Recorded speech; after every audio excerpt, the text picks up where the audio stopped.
램페두서의 소설 레오파드에서 나온 내용입니다. 모든 것이 전부 다 변하지 않고 그대로 남기를 바란다고 한다면은 오히려 모든 것이 변해야만 된다라고 썼습니다. 지금 미국 은행들이 보여주고 있는 온체인의 본질이 정확하게 비슷한 모습을 보여주고 있어요. 이 달러라는 기축통화의 패권을 영원히 지켜나가기 위해서 달러가 흐르는 방식 자체를 지금 송두리째 바꿔가고 있기 때문입니다. 우리는 이것을 크립토의 승리라고 환호하고 있지만요. 냉정하게 바라보면은 이거는 혁명이 아니라 거대한 시스템이 살아남기 위한 선택을 할 수밖에 없는 처절한 진화라고 보여지고 있습니다. 오늘은 막연한 낭만은 거두고요. 이 달러라는 거인이 어떻게 블록체인을 삼켜서 자신의 새로운 심장으로 만들어가고 있는지 그 서늘하고도 압도적인 설계도를 읽어드려 보도록 하겠습니다. 지금 시장에서 가장 이상한 장면은 바로 이겁니다. 이 크립토라는 게 원래 기존 금융을 바깥에서 흔드는 기술이라고 배웠죠. 근데 지금 미국에서는요, 그 크립토가 금융 시스템 안으로 들어오는 수준을 넘어서가지고 은행과 결제망이 온체인의 그 다음 표준처럼 말을 하고 있습니다.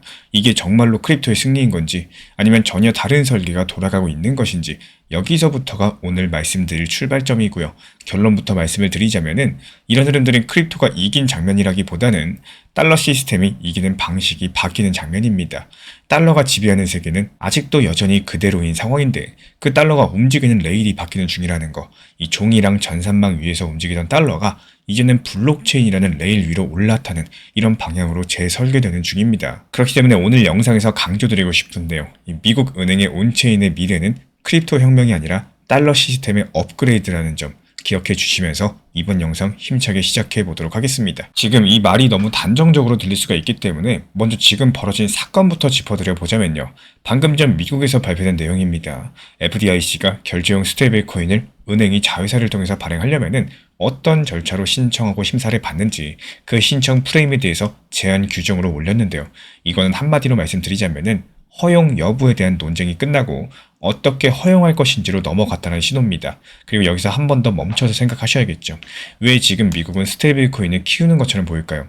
이 질문을 풀려면은 올해 7월로 돌아가야 됩니다. 올해 7월 백악관 측에서는 지니어스 액트라는 스테이블 코인법의 목표를 아주 노골적으로 거두었는데요. 이 소비자 보호도 있겠지만요. 더 큰 문장은 달러 기축 지위를 강화한다. 그리고 국가 안보를 강화한다입니다.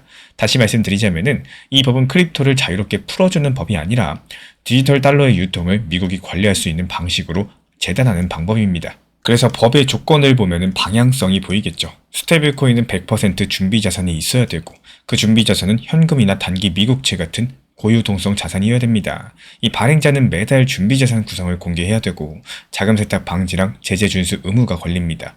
이 심지어 법적으로 필요하면은 동결하거나 소각할 수 있는 기술적인 능력까지도 요구가 됩니다. 이런 조건들은 탈중앙 자유결제의 철학이 아니라요. 국가가 관리 가능한 디지털 결제의 설계인 거고 이런 지점에서 오늘의 모순이 풀리겠죠. 규제기관이 크립토를 좋아해서 안으로 들이는 게 아니라 밖에서 커지는 디지털 달러를 그냥 두면은 통제 밖에서 커지는 그림이 된다는 거. 그러면은 미국의 제재 집행도 약해질 거고 달러 수요가 어디로 붙는지도 통제하기 어려워질 겁니다. 그래서 미국의 선택은요. 디지털 달러가 커지는 흐름을 막지 못한다? 그렇다면은 이런 흐름을 인가랑 규정 안으로 끌어들여가지고 관리가 가능한 성장으로 바꾸자 이런 선택을 하고 있다는 거 기억해 주시기 바라고요. 그리고 여기서 또 하나의 핵심 갈림길이 나와요. 스테이블 코인만 커지면 은행은 손해를 보죠. 왜냐하면 스테이블 코인이 커질수록 일부 자금이 은행 예금에서 빠져나가서 발행자의 준비 자산으로 이동이 가능하기 때문입니다. 은행이 가장 싫어하는 거는 예금이 빠지는 건데 이 예금이라는 게 은행의 힘이고요. 예금이 있어야지만 대출도 가능하고요. 결제도 돌릴 수가 있겠죠. 그래서 은행이 들고 나오는 정답이 이 토크나 예금입니다. 토크나 예금은요. 간단히 말씀드리자면은 은행 예금인데 블록체인 위에서 움직이게 만든 예금이에요. 이 예금이라는 본질 자체가 그대로라서 규제량 보호를 가져가면서도 블록체인의 장점이라고 할 수 있는 24시간 결제, 빠른 정산, 프로그램 가능한 결제 같은 이런 기능들을 붙일 수가 있습니다. 즉 은행은 스테이블 코인에게 지지 않으면서 온체인 효율을 가져오는 길을 찾는다는 거예요. 그리고 이게 말이 아니라 실제 실험으로 움직이고 있다는 증거가 최근에 나왔습니다. DBS랑 JP모건의 블록체인 조직이 토크나 예금을 서로 다른 체인과 서로 다른 환경에서 교환 정산할 수 있게 하는 이런 상호 운영 프레임을 추진하고 있습니다. 예를 들어가지고 JP모건 쪽의 고객들이 토크나 예금으로 결제하고 DBS 쪽에서 이런 것들을 동등 가치로 교환을 한다거나 환매할 수 있는 그림을 상정합니다.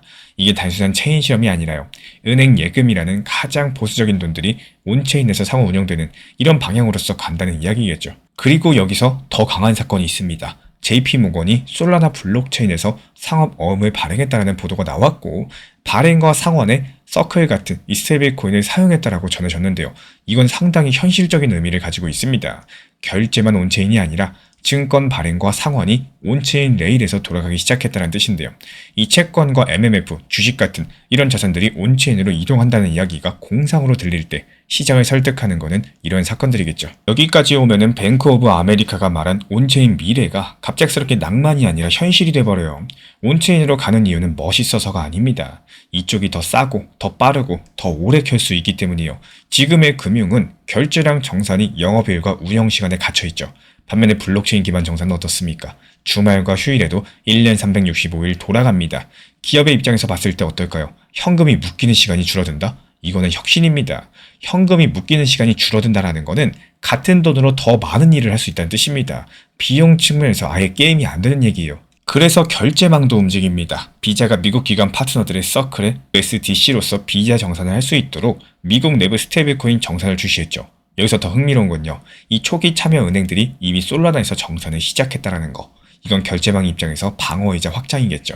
결제망은 스테이블코인을 외부 경쟁자로 두면은 언젠가 레일을 뺏길 수 있습니다.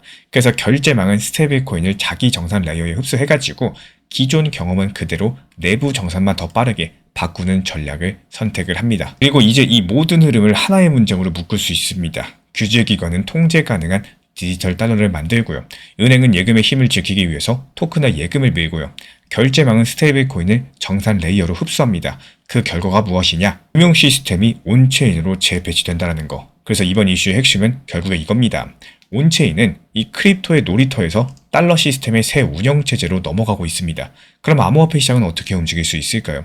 여기서 투자자들이 자주 착각하는 포인트가 있는데요. 이 규제 명확화가 무조건 시장 전체의 강세를 뜻하지는 않는다라는 거. 오히려 규제 명확화는 시장을 분리할 가능성이 큽니다. 규제된 통로로 들어가는 자산, 그리고 규제 밖에서 계속 남는 자산이 갈라질 수밖에 없겠죠. 쉽게 말씀드리자면은 이 제도권 온체인과 비제도권 온체인이 나뉠 수가 있다는 말씀 드려요. 이 시장 자금은 항상 안전장치가 있는 곳으로 먼저 움직이기 때문에 제도권 상품이 늘어날수록 일부 자산에만 자금이 몰리는 현상이 나타날 수가 있다는 겁니다. 여기서 XRP 말씀을 드려야겠죠. XRP를 보는 프레임을 바꿔야 되는 시점이라고 말씀을 드리고 싶습니다. 예전에는 리플 XRP를 국경 간의 송금콘이라는 한 줄로 설명하는 경우가 많았었죠. 지금은 어떻습니까? 그 한 줄이 충분해 보이시나요? 절대 아니죠. 지금 XRP의 핵심은 규제된 온체인 금융에서 접근성과 신뢰 레이어를 동시에 확보할 수 있는지 여부입니다. 최근에 미국에서는요. XRP 관련 현물 ETF들 상장된 거 다들 알고 계실 거예요. 비트와이즈는 스팟 XRP를 보유하는 ETF라고 명시했고요. 이게 단순하게 가격을 띄울 호재로만 보면 오해가 생깁니다. 여기서 더 본질을 보셔야 되는데 전통 브로커리지 자금이 XRP에게 접근하는 방식이 바뀌었다라는 거, 이걸 알고 계셔야 돼요. 이게 우리 구독자분들 입장에서 지갑과 거래소를 거치지 않고도 규제된 포장지로 노출을 잡을 수가 있습니다. 이건 수요의 파이프가 넓어졌다는 뜻이에요. 그리고 또 한 가지, 리플이 규제 프레임 안에서 신뢰 레이어를 얻고자 하는 움직임입니다. 최근에 알고 계실 거예요. OCC가 조건부 승인한 트러스트뱅크, 차터 라인업에 리플이 포함된 거는 리플이 제도권의 언어로서 금융 인프라에 들어가고자 하는 시도라는 겁니다. 이게 바로 온체인 미래의 본질인 거고, 결국에 온체인이 커질수록 중요한 거는 기술이 아니라 인가, 수탁, 결제망, 그리고 규정에 대한 준수입니다. 그렇다면 XRP는 여기서 어디에 놓일 수 있을까요? 아주 냉정한 질문이 필요한 시점입니다.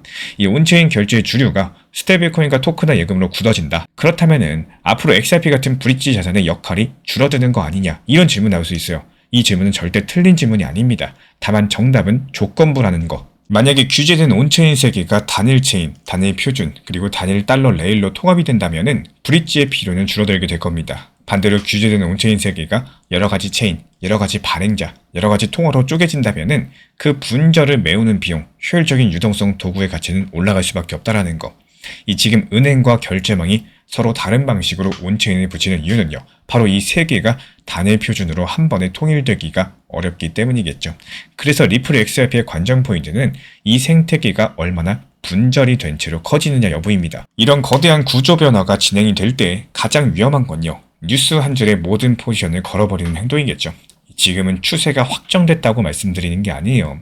설계가 작동하기 시작했다에 가깝습니다. 설계가 작동하기 시작했을 때는 이 속도가 들쭉날쭉합니다. 어떤 날은 제도권 뉴스로 급등했다가 또 어떤 날은 규제 문장 하나로 급락했다가 그래서 실전에서 가격을 맞추려고 하시는 것은 의미가 없다라는 말씀을 드리고 싶습니다.